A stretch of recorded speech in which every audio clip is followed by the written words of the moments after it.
og velkommen til. Det her, det er Hårsløvstrik, episode nummer 52. Det er den 26. oktober 2025, og jeg hedder Charlotte. Velkommen her hos mig. Jeg har tænkt mig at snakke om strik og garn og alt det der dejlige noget, vi godt kan lide. Så hvis det ikke er noget for dig, så hop videre, eller bliv hængende og lad dig blive inspireret til en ny hobby. Man kan i hvert fald blive grebet af sådan noget strik og garn. Ja, jeg hedder som sagt Charlotte, og jeg bor her i Aalborg sammen med min mand Michael og vores 3 børn, Noah, Malte og Luna, og vores hund og vores kat. Og det kan godt komme til at lyde som om Michael han altid er på jagt, men han er altså på jagt nu. Det er måske mere fordi jeg forsøger på at optage, når han ikke er hjemme, fordi han også er kendt som larmeren. Alle børn er hjemme. Der er ingen af dem, der ved, at jeg sidder her og optager, så ved jeg aldrig, hvad for noget lyd og larm, der kan komme. Og hvis I nåede at se det her...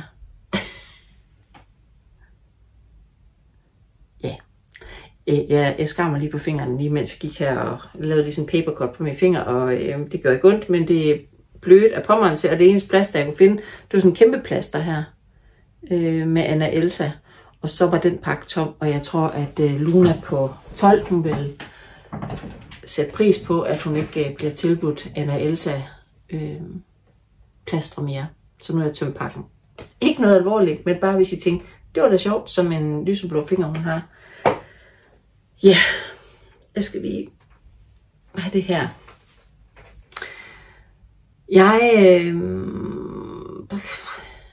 Jeg håber ikke, det kommer til at blive javset i dag. Det er i hvert fald ikke min intention, at det bliver det. Men klokken er efterhånden blevet 4. Jeg sad lige og online chattede med nogle skønne strikkedamer. Så tiden gik, og sådan er det jo, når man er i godt selskab. Og eftersom vi også lige har stillet på ugerne i nat, så ved man aldrig, hvordan hurtigt der bliver mørkt. Har jeg i hvert fald været nødt til at tænde noget lys herinde på kontoret. Det er, som det er. Skal vi ikke bare gå i gang? Yes. Men jeg kunne se, at min bog herovre, den lå lige og bladrede. Jeg tænker, at vi kan starte med potaware, for jeg plejer jo som regel i hvert fald at have noget på, jeg lige har strikket. Det havde jeg ikke sidste gang. Det var fordi, der valgte jeg at have en vest på. Den her gang er det fordi, jeg har ikke en beklædnings, altså sådan en bluse-ting færdig, jeg kan have på. Så jeg har haft den her på i dag, og den har jeg bare fortsat med at på. Det er min Tora Tee fra Knitwear by Maki. Må ikke jeg strikke den for 2 år siden? Det tror jeg. Eller 1,5. Ja, det er ligegyldigt. Men i hvert fald, sådan en dejlig t-shirt. Jeg synes, det her mønster det er så smukt. Og det er meget begyndervenligt. Der er ikke ret lange flotteringer i det her mønster. Striberne heroppe er alle sammen fra Ladybug Yarn. Og nu sidder jeg lige og tænker, jeg tror det er fra en kalender. Jeg tror nogen er plukket ud fra en kalender og brugt her. Det tror jeg. Og bunden det er jo så sådan en tweed. Det hele er fingering tykkelse. Altså sådan strømpegarns standard tykkelse. Og jeg ved ikke hvad pind. Må ikke den er strikket på sådan en pinde 3,5, vil jeg tro. Det tror jeg. Det er et stykke tid siden jeg har strikket den. Så, men det var den jeg er på i dag. Så kan jeg vise de andre ting jeg har fået færdigt. Den ene ting, hvis nu I har I sådan nogle der ser alt hvad jeg lægger ud, så kan det være I har set den der strømpe special. Det er det ikke. Tæppe special, jeg har lavet med inspiration til vores samstrik om tæpper, så har I allerede set det her, men hvis nu I ikke ser sådan noget, så får I lov at se det her. Så jer, der har set det, det beklager jeg. Men nej, jeg beklager det egentlig ikke, fordi jeg har strikket et helt tæppe på pind 3. Det er jeg faktisk pænt stolt af, og jeg tror ikke, det kommer til at ske igen foreløbig. Det jeg har strikket, det er... nu skal vi finde ud af, for et hjørne, der er lavet her. Det er det tæppe, som Malene The Playful Knitter, hun kom med en instruktion til sidste år. lige rejse mig for meget op. I har hørt om det, hvis I ser med her. Men hun, Alone Sock Lady, hun lavede jo en kalender med striber. Altså hvor man fik sådan nogle små mini-stribeforløb. Og der var så nok til 2 gange sådan en firkant her. Og så skulle man så bruge det her, kanten også. Jeg valgte bare at lave kanten i en ufarvet. Der ville jo så blive 48 firkanter, og det synes jeg var for lidt til, at det blev et ordentligt størrelse tæppe til mig. Så jeg har sat en hulens masse rester til. Og nu havde jeg så skrevet det ned i min... Da jeg lavede det der om tæpper, der havde jeg skrevet ned, hvor meget den er gange hvad. 9 gange 11. Jeg tæller den lige. 1, 2, 3, 4, 5, 6, 7, 8. Nej, 8. Er det bedst? Ja, 8. Så er det 8 gange 11 firkanter. Og man startede ligesom... Nu er jeg i det forkerte hjørne. Ja, jeg startede nede i det her hjørne og lavede den her firkant. Og så har man ligesom bygget på. Så da jeg var færdig, så havde jeg en kant rundt, som var sådan her. Og jeg ville gerne have, at du skulle sådan en kant her på. Så jeg har simpelthen samlet masker op. Altså, tæppet var født med den nederste kant og en sidekant. Og så samlede jeg masker op hele vejen op i toppen og hele vejen ned i den anden side. Og strikkede en kant på. Og heroppe i hjørnet, jamen der tog jeg så ud på, jeg tror det var på retsiden. Der tog jeg en maske ud i den ene og den anden side. Så det blev sådan en kant her. Og det blev så stort her. Og jeg synes, det blev mega flot. Jeg er... Undskyld. Vi prøver lige igen. Jeg blev lige overvældet af et hosteanfald der. Jeg er mega glad for tæppet og stolt af resultatet. Og ja, jeg synes bare, det blev mega flot. Og hvis jeg havde tålmodigheden til det, så var det også sådan et her, jeg ville strikke af den stribekalender, jeg har købt i år. Eller altså her til, jeg får den her til jul. Men jeg har ikke tålmodigheden til at strikke endnu tæt på pind 3. Så jeg er ved at udregne på, hvordan jeg kan strikke det i dobbelttråd. Og det kommer I til at høre mere om, når vi nærmer os jul. Hvordan og hvorledes den... Altså når nu jeg har fået kalenderen, når jeg kommer i gang. Hvor mange masker jeg skal bruge. Og sådan. For sagt, jeg kan ikke huske det lige nu. Jeg har ved at lave noget strikkeprøve og regnet ud på, hvor mange masker jeg skulle slå op. Altså... Og hvor mange masker jeg skulle slå op her. For at det kom til at passe med, at jeg lagde stribeforløbet dobbelt, og jeg selvfølgelig også dobbelt herude. Men jeg kan ikke huske, hvor mange masker det var, og jeg har det skrevet ned på en eller anden seddel. Men det her er færdigt, og nu har jeg vist det her, så mangler jeg selvfølgelig, altså det skal også tages et billede af det, så jeg kan vise det på Instagram, sådan er det jo.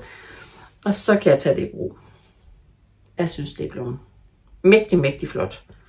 Jeg har ikke skyllet det op eller noget, det synes jeg ligesom ikke, det synes jeg ikke er nødvendigt. Men ja, det er blevet færdigt.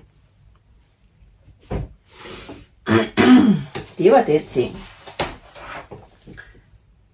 Så havde jeg slået op til nogle strømper, fordi det var godt at have med. Må ikke jeg slog op til den, fordi jeg jo startede i den her strikke-garnklub, jeg ved ikke, hvad jeg skal kalde det, gennem Ældresagen, hvor man er til nogle strikkeforedrag, eller på en strikketur. Vi skal jo her i...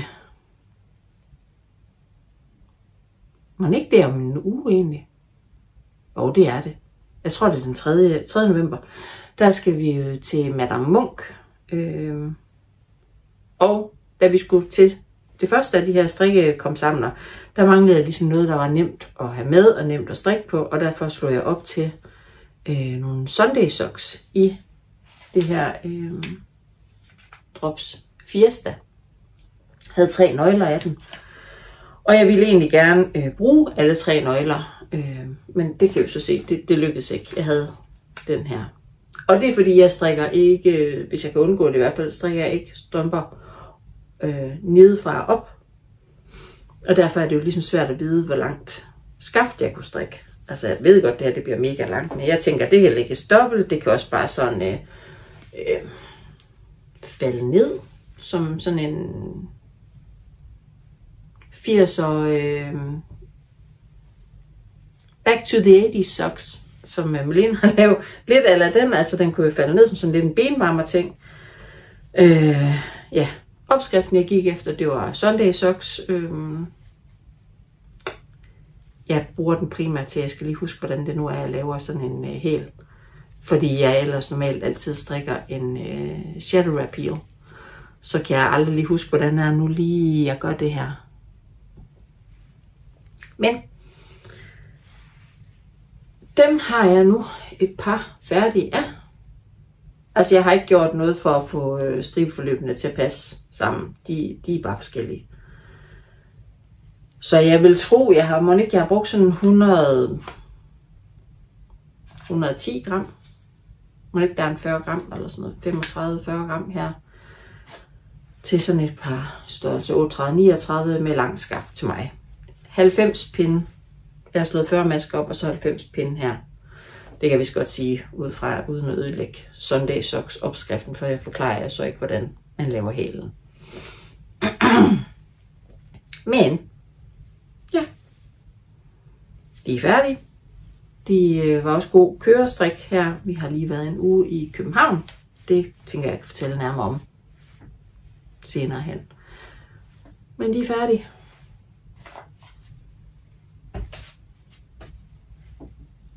Og ja, den sidste ting jeg har færdig, jeg plejer normalt også, ja, som jeg sagde med tæppet, at jeg skulle lige have taget billeder og alt og vise det her, og sådan noget, før jeg bruger det.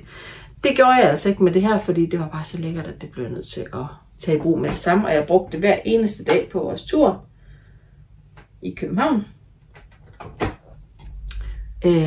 Monique, jeg fortalte det sidste gang, jeg havde slået op til det. Jeg har strikket i det her kashmir fra Langjerns, og jeg har forsøgt på at få det til. Jeg havde 3 nøgler, og der er 25 gram i hver, og jeg har forsøgt på at ramme. Altså jeg ved ikke, om jeg kunne måske godt have strikket en pind mere, men jeg var lidt nervøs for, om at have nok garn til at lukke af med. Så det her, det er den lille bitte snut, der er tilbage. Og så stort her blev det altså med 3 nøgler. Jeg fortæller lige om lidt, hvad det er. Jeg skal bare lige se. Fordi jeg kan godt lide scarves, altså noget, der er ikke de her kæmpe store tørklæder, men jeg er ikke til de der lille bitte om halsen. Den her, det synes jeg, det er super god størrelse. Og jeg skal love jer for, at kashmir, det kan varme. Og det krasser i hvert fald på ingen måde. Ej, jeg er så glad for det. Jeg synes, det er blevet pænt og bare godt anvendeligt. Lige da jeg havde strikket det færdigt, der synes jeg ikke, altså jeg kunne sådan lige til nøds binde en knude her. Men jeg har simpelthen, jeg har voldblokket det, skyllede det op, og så blokkede jeg alt, hvad jeg kunne. Og så fik jeg jo så den her længde. Opskriften, det er Vibes scarf af Indie Blomst. Det her.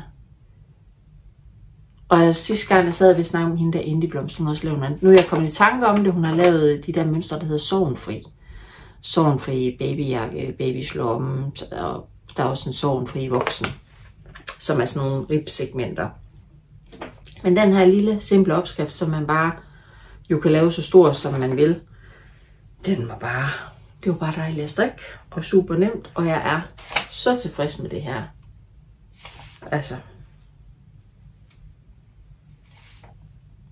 mega lækkert.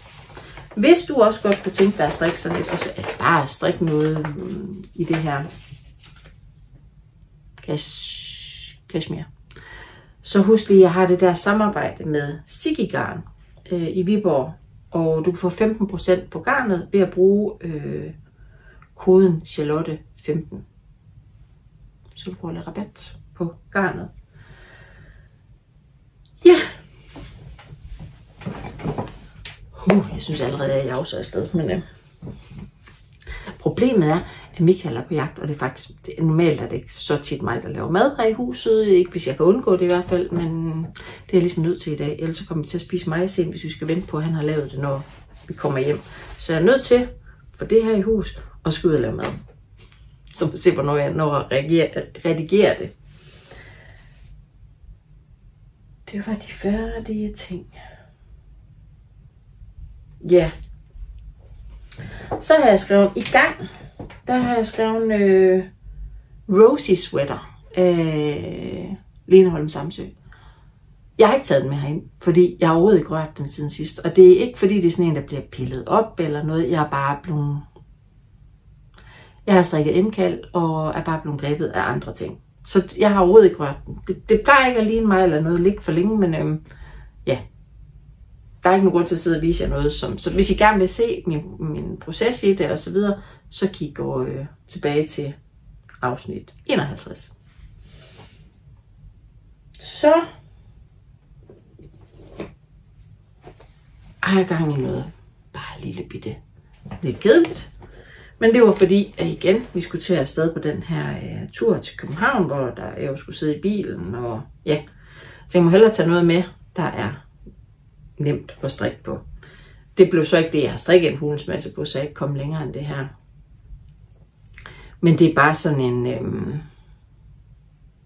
jeg ved ikke engang, hvad det hedder. Er det det, de kalder broken seed stitch? Det ved jeg ikke lige. Det er bare en strømpe ud af mit hoved.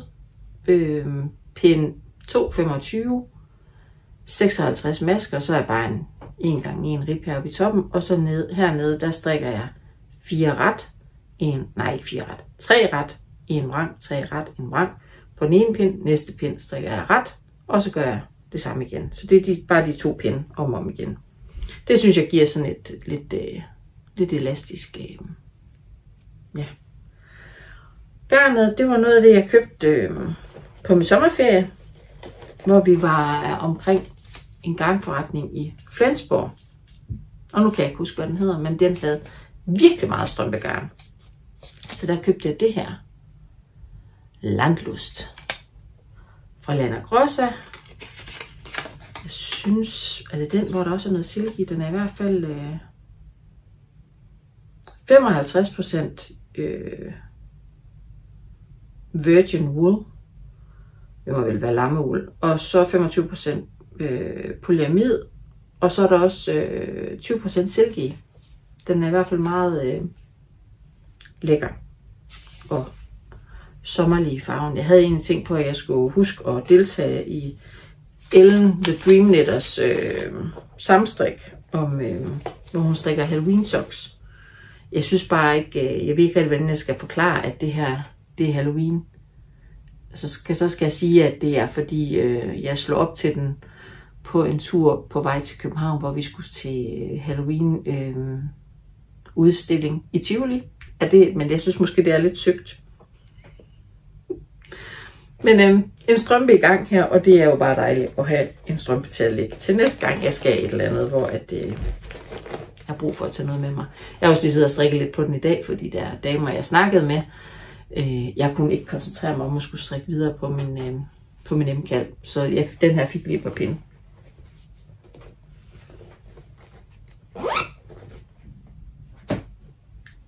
Så har jeg strikket som en gal på M-kald, altså Steven Wests Mystery Knit Along. Er det ikke det Mystery?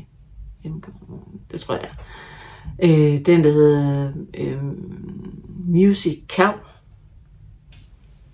Her kommer lige noget om M-kald, og jeg kommer til at vise det med det samme, så der er spoiler. Hvis du ikke vil se det, så må du lige køre et stykke frem. Jeg skal huske at sige reklame. Og det glemte jeg også. Jeg skulle egentlig også sige reklame på det her garn, fordi en ting er, at I kan få rabat, men jeg fik også selv rabat. reklame. Men jeg skulle sige reklame på mit M-kald, fordi at noget af garnet har jeg fået af Ladybug Yarn. Jeg strikker i det, der hedder Cascade Heritage. Jeg havde selv et fed, og så har jeg fået 3 fed af Ladybug. Og jamen, jeg er i gang med Clue 4. Ja, nu har jeg ikke sagt det, spoiler og alt sådan noget, fordi jeg tænker, nu er det altså meldt ud, hvordan. Altså nu er sjælet færdig, kan man sige. Det sidste clue er kommet, så synes jeg ikke, det kan passe, at jeg skal blive ved med at sidde og sige spoiler. Ej, det håber jeg ikke, jeg har ødelagt det for nogen. Det var jeg lige skal sætte et klip ind inden, og så sige, at der kommer. Det gør jeg lige. Jeg sætter et klip ind inden det her med at spoiler. Nå, så nu ser I bare. Mit ser sådan her ud nu. Ja. Altså, jeg ved stadigvæk ikke helt, hvad jeg mener om det. Jeg synes, at nu hvor jeg har set det med den her tofarvede patentkant på, jeg mangler nogle flere stykker. Nu kommer min mand hjem. Larmeren over alle larmere. Øjeblik. Nå, vi må se, hvor slemt det bliver med larmefremsen. Nå, M-kald. Det var første clue, anden clue, og så clue 3. Det var de her 2 ting. Det var noget strikketungt. Der var en del strik i det, og en del hæftnænder. Eller jeg har jo så strikkehæftet dem med det samme. Men meget klippen garn, og ja. Hernede, da jeg kom til det her clue, der valgte jeg at sætte en mohair med i den lys her. Der havde jeg en den her fra Isager, som jeg satte til. Så det blev sådan lidt mere fluffigt hernede. Igen, jamen jeg ved simpelthen ikke, hvad jeg mener om det. men nu har jeg strikket så meget, så det skal nok blive færdigt. Måske er det også fordi, at jeg egentlig ikke er så vild med den der, eller jo, jeg kan godt lide looket af det, men når jeg går ud og tager et sjal i min kasse med sjaler, så kan jeg godt lide dem, der har en spids. Den der runde, jeg synes ligesom, jeg kommer til at få meget stof heroppe omkring halsen, ved at det er rundt. Altså der, i en spids, der bliver det jo tyndere herude. Det bliver det jo ikke sådan en my, men det er da ikke ret meget. Så der er ligesom meget stof i sjalet, tørklædet. Jeg kommer ikke til at gå med det over skulderen. Det er bare ikke mig. Det her og de her 2 sammen, synes jeg er pænt. Det her og det her sammen, synes jeg er pænt. Men jeg ved det ikke. Jeg ved det ikke, men jeg strikker det færdigt, og så er det første gang, jeg har prøvet at lave sådan et, og jeg kunne sagtens finde på at gøre det igen næste år. Altså det her med, at Steven West, han ligesom bestemmer, hvad vi skal. At man ligesom bare har, jeg har valgt nogle farver, og så har jeg ellers bare slået hovedet fra, og ja, selvfølgelig altså ikke slået hovedet fra på den måde, jeg skal jo koncentrere mig om, hvad jeg strikker. Men jeg skal ikke tage stilling til en skid. Jeg gør bare det, han siger. Og så ender jeg med det her, og ved I hvad? Hvis ikke det lige er mig, så er det også okay. Jeg har gået med mange sjaler. Så det er ikke fordi, at det er helt af pommeren til. Og jeg vil så sige, jeg kunne sagtens finde på at strikke i det her Cascade Heritage igen. For det første synes jeg, det er mega lækkert. Hvordan så, nu ved jeg godt, nu har jeg fået 3 af federne. Men det er jo heller ikke jordens dyreste løsning, hvis man strikker det. Det behøver jo ikke altid være det håndfarvede dyregarn. Så, ja. Det skal strikkes færdigt, og det skal det snart, fordi jeg er jo næsten færdig. Så vil jeg bare gerne gøre det færdigt. Og det bliver det. Men det er lidt strikketungt stadigvæk også, fordi det er en utrolig lang pinde, man skal hen af nu. Men det er det, jeg har strikket på rigtig meget. Da jeg blev færdig med klue 3, der var der stadigvæk nogle dage til klue 4 kom. Og der sad vi i København. Og der havde jeg taget garn med til nogle forskellige ting. Og der valgte jeg at gå i gang med en Olga jacket af Petit Knit, den her. Jeg er også lidt stolt af mig selv, fordi det er jo en af de der ting, hvor jeg havde købt garnet for forholdsvis nyligt. Jeg strikker det i Per Gynt i de her 2 farver. Hun skal blive... Jeg skal nok fortælle jer farvenummerne. Altså, lys måske lidt mærkeligt, men den er helt lyseblå, den her, og den her, det er så den der sådan er Bordeaux. Meget mørk Bordeaux. Og den mørke Bordeaux, den hedder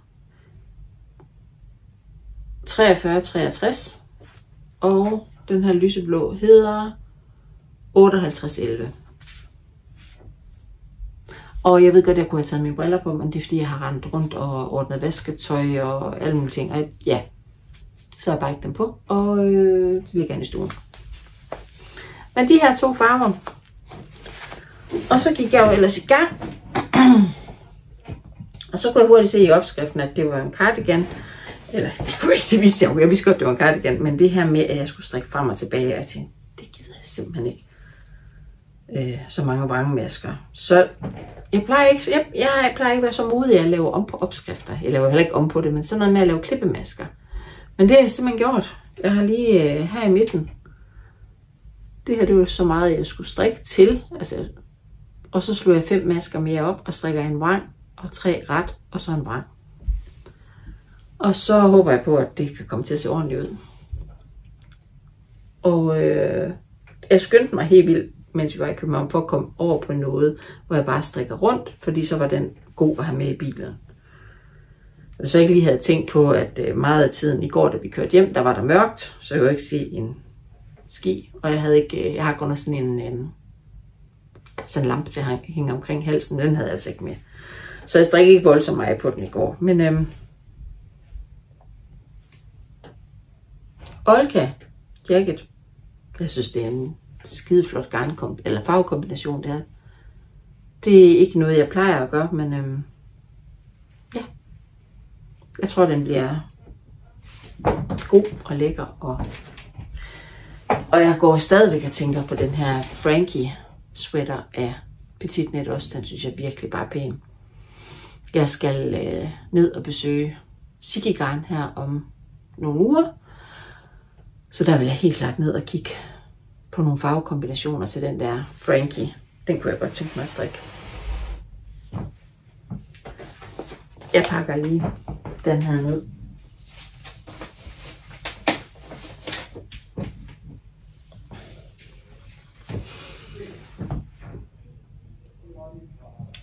Jeg bliver bare nødt til at sige, jeg ved godt, I ikke er så generet af det, men der er menneskelyd nu. Så slår jeg os op til noget andet, mens vi var derovre. Fordi det havde jeg også taget garn med til. Altså, man er jo altid super optimistisk, når man pakker til sådan en tur. Eller det er jeg i hvert fald. Altså, jeg havde jo også taget min Rosie sweater med, men det var jo bare fyldplads i bilen, hvilket var dumt, eftersom vi næsten ikke kunne være der, men og nu fik jeg et hår i øjet. Men Thea Slipover, den sad jeg jo, og den havde jeg på i afsnit 51. Den er jeg bare blevet mega glad for. Og den, altså, da jeg havde strikket den, synes jeg, den var så hyggelig og sjov og dejlig at strikke, at jeg ville lave en mere, så det købte jeg garn til med det samme. Og så har det så ligget så fint og marineret, uden at jeg fik slået op til det. Det har jeg så nu. Og jeg har strikket 2 pindmønster. Så den strikkes nedefra og op. Og jeg strikker den i størrelse 2. Jeg mener kun, der er den, hvor der kun er 4 størrelser i. Kan vi kigge? Nej, 3 størrelser er der kun. Der er 1, den har en overvidde på 114, og 2, den har en overvidde på 130, og 3, den har en overvidde på 146. Jeg tror måske, at min strikfasthed er lidt strammere, for jeg føler ikke, at den, jeg har, den har en overvidde på 130. Og det er en størrelse 2. Og jamen, der skal jo strikkes nogle bobler, og noget i den, det havde måske lidt fortrængt, for jeg synes måske, det er lidt træls. Men jeg kom igennem det sidste gang, så det gør jeg også den her gang. Og Tears Slipoveren, den er jo fra Tante Grøn. Og den strikkes i en tråd uld, altså ifølge opskriften. Så strikkes den i en tråd af deres Tante Grøn tweed. Det løber 350 meter per 50 gram. Og har lidt de her nister. Og nu har jeg lige været i København, og der var jeg blandt andet også forbi Amrit Strik. Og der så jeg, at hun havde noget, der hed det Mojo. Som også, altså det er fuldstændig den samme løbelængde, og det føltes på samme måde, og det havde også nogle, det hedder Mojo Tweed eller sådan noget. Og det er lige før jeg vil sige, at det kommer fra samme garnfirma. Det gør de jo nogle gange, de der forskellige ting. Så der kan man altså også, hvis nu man bor i København og gerne vil ind og kigge på den. Jeg synes også, jeg så en, der var identisk med den her farve, og den lyse, jeg allerede har strikket i. Så kunne man jo gå ind forbi Amrit Strik og så se den, hvis man bor derovre. Ellers så, hvis man bor i nærheden Odense, ja, så er det jo så bare ind i Tante Grøn. Og det er forfærdeligt kluderværk, det her. Altså jeg ved, farverne de er helt tosset, når jeg har lys i loftet, men det må jeg lige leve med. Den der ene tråd uld, og så skal der 2 tråd silkmohair til. Og der har jeg jo så købt den fra Tante Grøn, som, jamen det kan være, at jeg lige skal fortælle, hvad farvekode de er. Den her, den er jo så sådan lyseblå. Og, hvor står det henne? Den hedder bare farve 3. Den her. Og den her, som åbenbart ikke vil beholde banderolen på, det er farve 143. Det giver ingen mening der. Den er sådan blågrøn, aqua-agtig. Det er sådan, man kalder det. Men, ja, det er jeg gået i gang med. Og nu pauser jeg lige, fordi nu skal jeg lige se, hvis jeg kan få det til at vise på kameraet, hvorfor jeg er lidt presset til at skal lave en ny. Øjeblik. Nå, det er ikke sikkert, at jeg får det til at vise på kameraet. Måske kan jeg alligevel fornemme det. Nå, den her, den har jeg haft med på vores tur til København. Ej, det er sgu ikke sikkert, at man kan se det. Det ser meget træls ud i virkeligheden.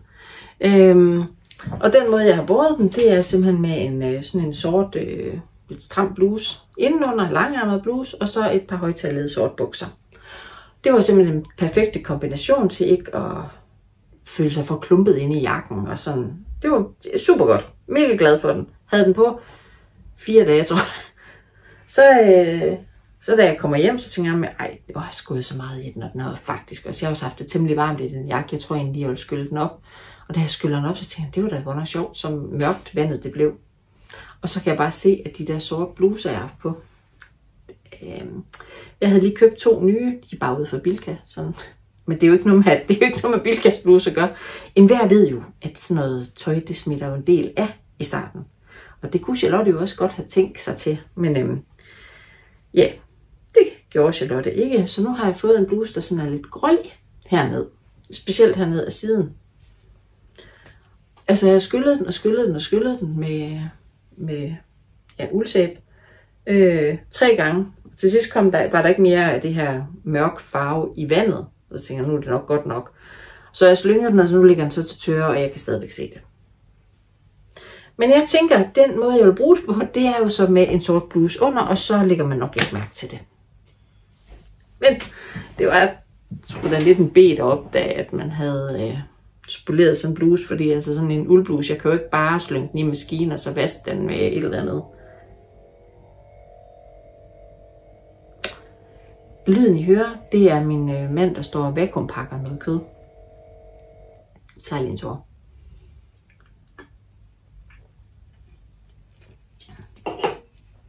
Ja, så derfor kan I nok se, at jeg er lidt presset til at skal lave den anden slipper, men de vil jo stadig bruge den der.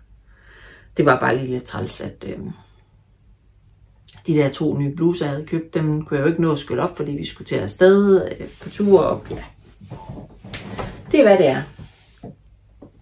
Var det det, jeg har gang i?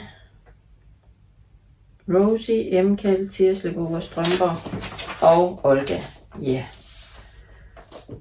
Så tænker jeg, det er ikke sikkert, at alle gider at høre om tur til København. Så jeg tænker, vi kører lige en vinder af giveaway. Jeg gør sådan her, for jeg har allerede trukket en vinder. Jeg viser lige om lidt, hvad det er, vedkommende har vundet. Det er Ulla Hjort, 7710. Ulla, du skal kontakte mig, og så finder vi ud af at få sendt det her kit, som lyset, det var en svag ovenlys, det nu falder oveni. Det her Sanne Fjelland hedder tørklædet, og det er det her Sanne Fjelland, eller det er fra Henriksens uldspænderi, det her uld.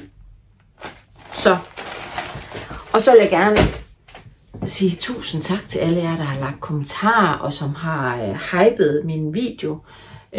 Sidst jeg kiggede, der manglede jeg, var det 12 abonnenter på at ramme de 2000. Det er jo helt vildt. Så jeg tænker, vi kører videre, fordi at jeg har også været til et arrangement vi kører videre med giveaway, for jeg har også været til et arrangement i Hjørring, oppe i Garnhulen, hvor de var så søde og sponsorere noget garn til en giveaway. Det er i knitre poser, så I advaret. Jeg tager det frem og viser det, og så ja.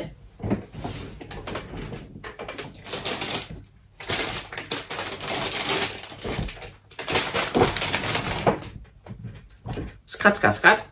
Jeg fik det her. Nu gør jeg sådan, for jeg forsøger på at undgå at skrætte for meget med det. Men det er det her Carpe Diem fra Langjærns, som består af, hvordan er det nu? Det er lammeuld, ren ny uld og alpaka. Så noget lidt tykt i den her grønne petrolagtige jadegrønne, er det sådan det? Der har jeg fået 2 nøgler, og så fik jeg også sådan en her, som er et nøgle af det her lang Merino 200, altså det løber 200 meter per 50 gram i den her sådan sandagtige beige. Og så er der en opskrift med, jeg kan ikke læse det i spejlet, det jeg sidder og kigger på inde i skærmen. Den uendelige historie, som er sådan et skarf med en masse snoninger. Det tænker jeg at lægge sammen, så man kan vinde begge de her ting. Og nu skynder jeg mig at lægge den herover, ikke røre mere ved den. Og det er det samme igen. Hashtag hårsløvstrik på det her afsnit, så har du mulighed for at vinde det her. Og tusind tak til Garnhulen i Hjørring for at vil sponsorere det.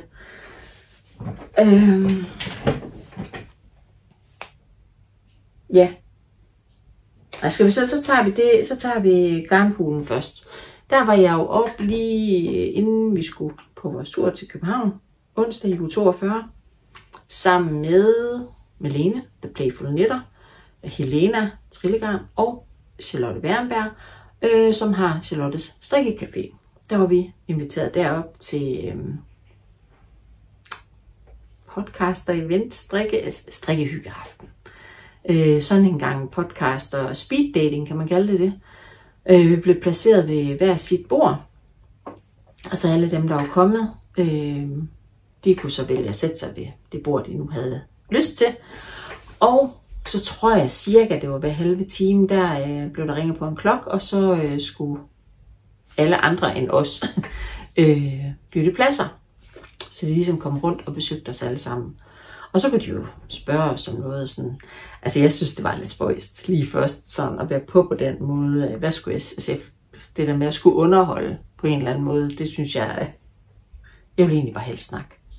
Og sådan blev det også. Jeg var mega træt, jeg købte det, vi skulle hjem. Det var en mega, mega hyggelig aften, og tusind tak til jer, der ser med her, som kom og besøgte os, og sad og snakkede med os. Altså, det var klart det nemmeste de steder, hvor folk måske havde set med, fordi så kunne man sådan snakke om et eller andet. Så havde de måske set noget, jeg havde vist, eller et eller andet. Men det var mega hyggeligt. Mega dejlig aften. Og som tak for, at nu skrætter det igen, at vi kom, så fik podcasterne nogle gaver. Alle fik goodie bags. Der var bare nogle ekstra ting i vores. Så jeg fik sådan et sæt her til mig selv også. Jeg skynder mig også lige at lægge ned igen. Altså til det her sjal. Eller skarf. Og så fik jeg også skrætte. 2 nøgler af det her Carpe Diem. Som er så bare i en anden farve. Jeg har ikke byttet rundt på noget. Jeg tog bare det der. Det her, det var det, der var i posen til mig. Og så lå der også sådan en opskriftbog fra Langjerns. Og det har jeg også hørt af nogle af mine podcast og kollegaer, der også var med, snakke om, at de vil prøve at kigge i den her, for at se om finde noget at bruge det her garn til. Fordi så er det sådan en lidt spøjs mængde. Man skal lige med for eksempel så de her snoningshuer. Det var dem, jeg lige har kigget på. Jeg har ikke sat mig ind i endnu, om det passer med det garn og alt det her. Men dem synes jeg i hvert fald er søde. Så var der også de håndfarver, også garn op i garnhulen. Og der fik jeg den her farve, som er der en lille smule lilla og en lille smule sådan turkisagtig grøn, jadegrøn-agtig. Igen, det er lidt svært at se her. Og det er stompegarn. Og så fik jeg maskewire. Det ved jeg, det var også i de andres. Jeg kan ikke huske, hvad det ellers var, der var i de andres. Der var dem her i hvert fald. Og altså til de tykke pinde. Og de sidste ting, så var der sådan nogle maskestopper eller pindestopper. Jeg er altid lidt i tvivl. Hedder det egentlig maskestopper eller pindestopper? Fordi det stopper jo masken fra løb af pinden. Med den her. Og den sidste ting, der var der i, det er jo så Helena, der har lavet. Jeg fik den her lille maskemarkør med en gris på. Og jeg mener, at det her, det mener jeg, det var i alles poser. Men måske var det med forskellige markører. Det er jeg lidt i tvivl om. Nu pakker jeg lige hurtigt ned igen. Min søde svigerinde skulle også have været med, og hun blev nedlagt med migræne, så jeg havde hendes goodiebag med hjem. Og der kiggede jeg lige, men jeg lagde faktisk ikke mærke til, om det var en anden maskemarkør, altså om det var forskellige, der var i poseren. Det var en hyggelig og dejlig aften. Ja. Så var det, at vi tog til København. Og jeg siger jer, jyderne har virkelig oplevet noget. Jeg er jo ansat i Aalborg Kommune, og Aalborg Kommune har 2 ferielejligheder i København. Det ligger inde i Jernbanegade. Meget, meget, meget tæt på Tivoli og Rådhuspladsen, og virkelig centralt. Så sådan en havde vi lejet, og vi havde så vores 2 yngste, Malte og Luna, med os. Noah skulle på universitetet, så han blev hjemme. Det sagde vi ham vist heller ikke, at det noget skulle med. Og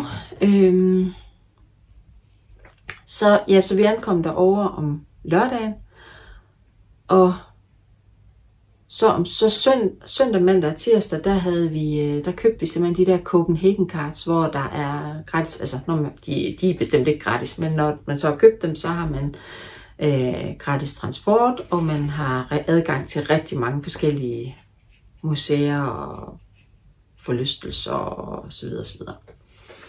Undskyld, øjeblik. Min næse kløede simpelthen sådan. Så nu skal jeg se, om jeg kan huske, hvad det egentlig var, vi lavede. Om søndagen, der kørte vi til Roskilde. Det var Malte, vores mellemste, der havde lavet programmet for os. Vi, de gamle mennesker, kunne sgu ikke overskue det. Så han havde ligesom bestemt nogle ting, han synes vi skulle. Og vi måtte sådan sige til Malte, altså vi kan ikke nå det hele. Men vi prøvede så godt vi kunne. Så om søndagen, der kørte vi til Roskilde og var på Vikingemuseum. Og så fik vi noget frokost, og så var vi inde på Sankt Laurentius, som sådan et lille tårn, man kan gå op i, og altså det var sådan let fordøjeligt, det var hyggeligt, hvor man sådan kunne læse lidt om, hvordan det var at være vægter i byen, og hvad deres jobs var, og nogle små episoder med nogen, som var kommet galt afsted og endte med at sidde til fange i det her lille tårn. Og så sluttede vi af med at tage i Roskilde Domkirke. Det elskede jeg. Jeg elsker sådan noget. Så det var virkelig en kæmpe oplevelse, synes jeg. Og ja, hvad lavede vi så mere den dag? Nej, så tog vi bare tilbage. Jo, jeg tror, at min og Malte, han også synes, vi skulle på Roskilde Museum, men det kunne vi simpelthen ikke nå. Og så om mandagen, der startede vi dagen ud med at tage på kanalrundfart. Det har vi været tidligere, men det var en virkelig god guide, der var med os. Altså han var sjov, og jeg fortalte en masse små anekdoter og sådan. Så det var hyggeligt og godt, og hvad ved jeg. Og mens vi ventede på, at vi skulle sejle, der gik vi rundt over på Christiansborg og var lige inde og kigge lidt i stallene og så videre. Derovre, de ting, man sådan kan gratis. Og så var vi ude at sejle. Hvad gjorde vi så? Nu begyndte det allerede at... Jeg tror bare, jeg kan nævne nogle flere ting. Jeg ved, at vi også var i Tivoli. Jeg kan simpelthen ikke huske, hvad vi var på hvad for nogle dage. Vi var i Tivoli. Vi var på Naturhistorisk Museum. Vi var på Nationalmuseet. Vi var i Planetariet. Vi var på Frihedsmuseet. Sagde jeg Tivoli? Ja, det sagde jeg. Det er vist det, jeg kan huske, at det vi brugte de der Copenhagen Cards til. Og så kørte vi drønligt rundt i metroen. Det var jo virkelig spændende for sådan nogen som os. Det har man altså ikke i Aalborg, en metro. Virkelig fascinerende det der. Bup, så var man det næste sted. Det var, og det gik jo, de kørte jo hele tiden, de der metro. Nå. Så onsdag og torsdag, der skulle Malte i skole. Så han går i 3.G på HTX her i Aalborg, og de skulle så på sådan noget, kalder man det brobygning, eller jeg ved ikke, altså hvor man ude for eksempel besøgte et universitet. Og der havde han så valgt at skulle ud og besøge DTU i Lyngby, tror jeg det ligger. Det stod han selv for det der. Så det var han fra om morgenen til 9:30 om aftenen om onsdagen, og om torsdagen var han så tilbage igen ved 5-tiden. Og de dage, dem brugte, altså der, vi var helt trætte efter alt det her, vi havde lavet med Malte, så mig og Michael og Luna. Vi tog på fisketorvet om onsdagen og shoppede. Og om torsdagen, der gik mor og far en tur alene ind på strøget. Og senere var jeg tilbage og hente Luna, og så skulle vi ind og shoppe til hende. Og om fredagen, der var Malte jo så med igen. Der var vi i Rundetårn. Det er en ting, vi altid gør, når vi er i København. Så skal vi derop og tage et billede af os alle sammen. Jeg lagde et billede på Instagram af mig og Michael, men det er fordi børnene, de gider ikke, at jeg lægger billeder op af dem. Så. Ja, Rundetårn, og så ellers bare shopping. Altså, hvis du følger med her, så ved du, at jeg i januar rev mit korsbånd over i det ene knæ. Jeg siger, at mine ben har været udfordret på den her tur. Vi har gået sådan 17.000, tror jeg. 17-18.000 skridt om dagen.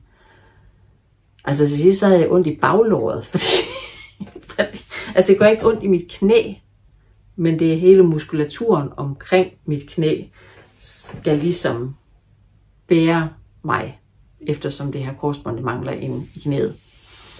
Så jeg har virkelig, virkelig været gammel mor, der ikke kunne mere til sidst. Men en mega, mega god tur.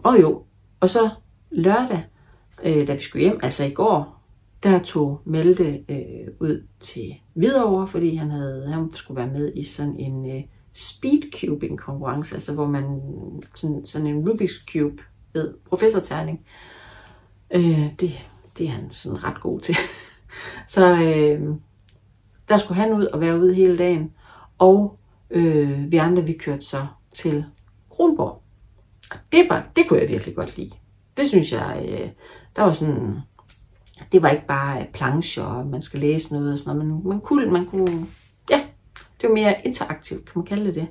Og så lige ved siden af Kronborg, der ligger der et street food marked, og der gik vi så hen, og vi synes, det så sådan lidt kleint ud, altså det så lidt lille ud udefra. Altså jeg skal love dig for, da vi kom derind, hvis I har været der, så vi var overvældet over, hvor stort det egentlig var, og hvor meget forskelligt mad, og så videre og så videre, men vi blev med det. Og så kørte vi ned til Hvidovre igen og hentede Malte, og så kørte vi op igen, fordi så havde vi simpelthen booket færgen fra Sjælland til Aarhus. Og så landede vi her i Aalborg i går aftes klokken 10:30. Trætte. Men rig på oplevelser. Jeg var virkelig glad for, at vi skulle stille på ugerne, og dermed få en times mere søvn. Og så kørte Michael ud og hentede vores hund, som har været ude og blive passet ved faster og onkel i ugen. Nora, vores store dreng, han har kun passet katten. Vi var bange for, at hvis han også skulle passe hunden, så luftningen, det var nok ikke det, der stod højst på programmet. Så hun har haft det så godt ude ved faster og onkel. Og nu er hun blevet hentet hjem, og jeg er ved at kæmpe mig igennem et bjerg af vasketøj. Nå, men jeg glemte lige at indføre, at jeg også jo var i nogle garnforretninger. Den dag, hvor vi har også været på Rosenborg. Den dag, vi var på Rosenborg, der kunne jeg se på mit kort, at Ulsted, det lå forholdsvis tæt på. Så der gik jeg hen. Og så købte jeg det her.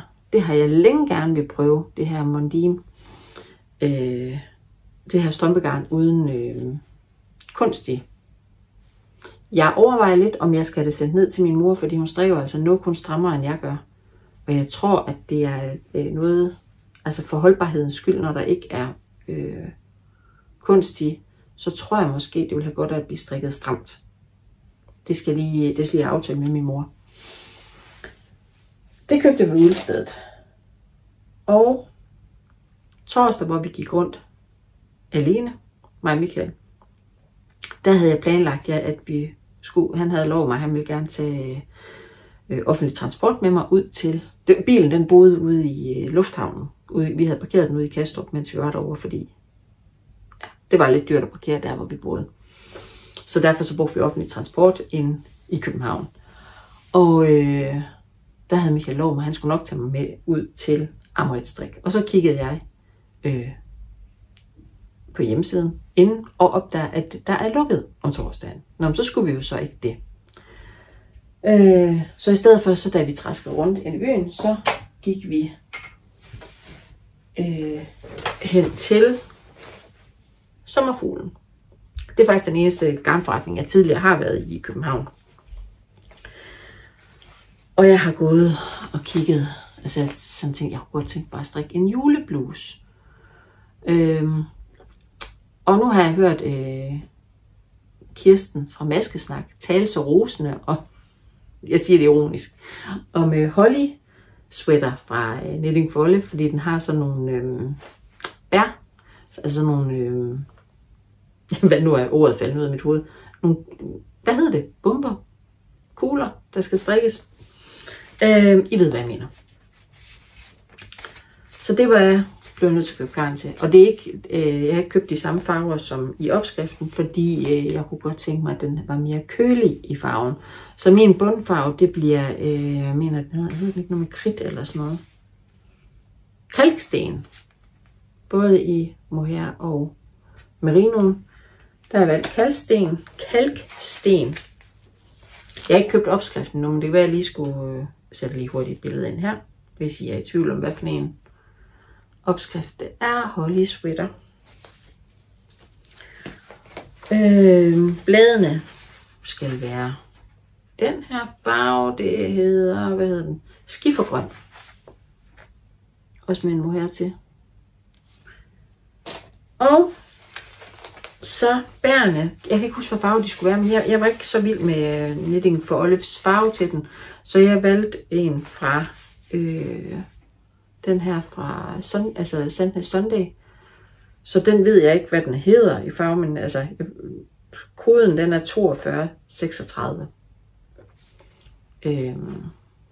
Den var bare mere dybrød. Altså den ser meget orange ud her, men det er den altså ikke. Den er mere dybrød. Og så med, det er sjovt. Altså hvis I følger med her, så ved jeg, at de her farver vil jeg aldrig vælge.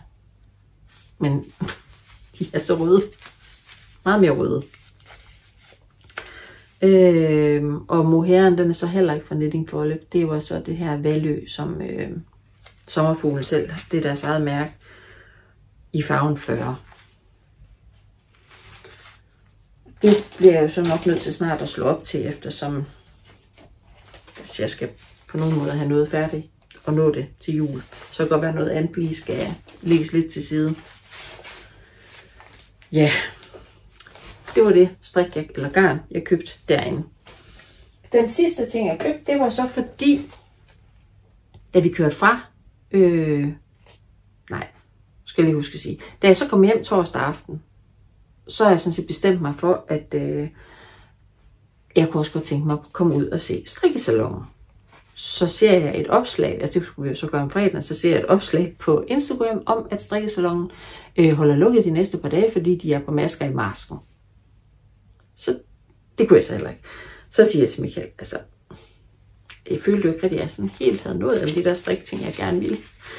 Så inden vi kørte til Kronborg, så kørte vi simpelthen ud til Amrit Strik. Og jeg havde ikke sådan igen noget, hvad er det lige, jeg går efter. Men jeg har jo set de huer, strikker sludder. Henriette, hun havde strikket i det her garn. Skal vi vende det? Sådan der. Ego Highland Duo. Det er virkelig lækkert garn. Og jeg kan se inde på Amrits hjemmeside, der ligger der en opskrift, instruktion, hvad skal vi kalde det, fra Henriette på den hue, hun har strikket flere af. Så det er det her skal blive til. Altså I kan selv se, hvor blødt det er. Så. Det var de ting, jeg købte. Og hvad er så det sidste, jeg vil? Nå jo, så er det også det er fuldstændig uden for nummer. Men da jeg var på Kronborg, der var der også en lille gavebutik. Og der så jeg, at de havde sådan en her, og sådan en har jeg bare altid godt kunne tænke mig. Og nu bliver jeg simpelthen nødt til at drille Henriette, fordi kan I huske, hvis I ser med hos Henriette, hun lavede en julekalender, hvor hun havde sådan en her, så tændte hun den siger sådan bing, bing, bing, bing, bing. Det var folk ikke glade for. Så jeg skal nok lade være med at tænde den. Den der bing, bing, bing lyd, den kunne folk ikke lide, i længden i hvert fald. Jeg tror også herhjemme, at jeg ville tænde den, og så slukke den igen. Sådan lidt. Jeg synes bare, den er så mega sød. Så den købte jeg. Det sidste, det er, at nu er vi snart henne ved 1. november. Og 1. november, det er på lørdag. Der går mig og Lone af Lonely Sock Lady og Malene The Playful Knitter live på min Instagram-kanal klokken 14. Og starter vores tæppe samstrik op. Og jeg har bare lige fundet de to muligheder frem, som jeg har. Den ene har I set nu tidligere, fordi det var noget, jeg havde købt garn til i afsnit 51, viste jeg det. Der havde jeg købt garn til den her Starflower. Jeg har ikke bestemt mig endnu, hvad for et tæppe det skal være, eller om jeg bare skal op til den begge to. Altså det er jo heller ikke god til at have sådan en masse ting til at ligge. Jeg har ikke truffet beslutningerne endnu. Men den er fra Tinka Knits. Og det var den, altså jeg gider ikke vise alt garn igen, fordi det er for fjollet. Men det var det her Mayflower garn, som jeg købte i alle mulige forskellige farver, Charlotte-agtige farver. Og det er det her Easy Care Classic. Den der er DK-tykkelse, er den ikke det? Løber den ikke 106 meter per 50 gram, så... den står klar her. Og så hiver jeg lige den her ned for hylden, fordi jeg kan faktisk ikke huske, hvad farver det er. Men den har stået længe. Altså, posen det er bare et eller andet reklamehejs. Michael han har fået fra, han har været på et eller andet. Nu kigger vi heri. Jeg ved godt, hvad garnet det er, og jeg ved, hvad planen den er, fordi det er at strikke et Stella Quilt Blanket. Hvis opskriften er hernede, så kan jeg jo lige vise den. Det er det her.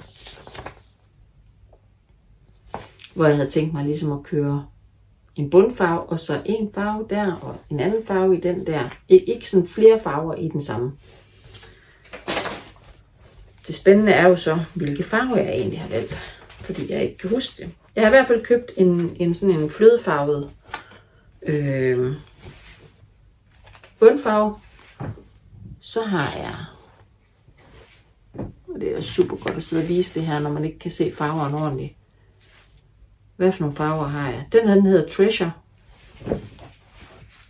Den her hedder Sage Blue.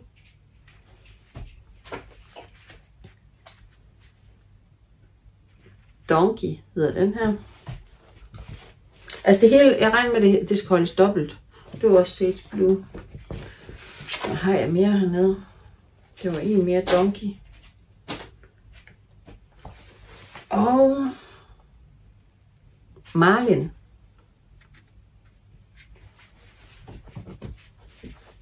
Og en lys en her, hvad hedder den? Pussy Willow.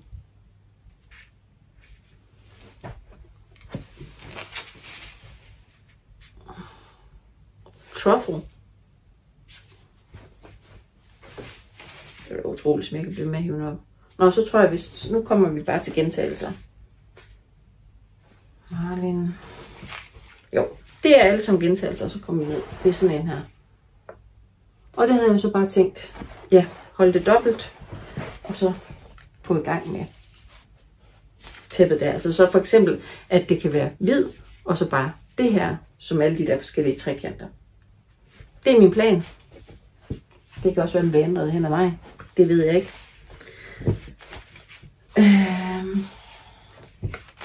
Ja, det er fordi, jeg er lidt i tvivl om. Når man kigger her. For eksempel sådan en her. Der er det jo ligegyldigt, hvis det er den samme farve, man bruger til det hele. Men bliver det lidt kedeligt, hvis man bruger den samme farve over det hele. På sådan en her. Eller skal den helst blandes med nogle andre farver? Det er jeg lidt i tvivl om. Man kunne jo også gøre det, at alle dem, der ser sådan her ud, dem strikker man i en farve, og så hvid. Og så alle dem herinde, der blander man dem. Tænke. Men det er i hvert fald planen. At der skal jeg slå. Det er de to ting. Det bliver vist langt alligevel. Det beklager jeg. Nej, det gør jeg ikke. Det bliver, som det bliver. Sidste ting. Folk kan også godt lide, når jeg anbefaler noget. Eftersom vi har været på ferie og så videre, så ja. Vi har ikke lige sådan set et eller andet revolutionerende, men jeg opdagede, at der var kommet en ny sæson på DR af Jordemoderen, Call the Midwife. Jeg elsker den serie. Jeg elsker den. Det er simpelthen bare ro og fred for mig. Altså bare intromelodien. Jeg elsker det. Så det er det, jeg har set. Og det er vist. Nu tænker jeg bare, at jeg runder af nu, for jeg er nødt til at skulle ud og begynde at lave noget at spise. Og så skal jeg så noget redigeret, og jeg skal holde det op. Og så kan det være, at I har lyst til lige at kigge med 2:00 på lørdag på min Instagram. Så snakker vi lige sammen om noget tæppeværk. Jeps. Kan I have det rigtig godt, til vi ses igen. Og husk, at I kan vinde det her #, Horsløvstrik. #Horsløvstrik. Det er det, I skal skrive. Ikke 2 gange, bare 1 gang. Vi ses. Hej.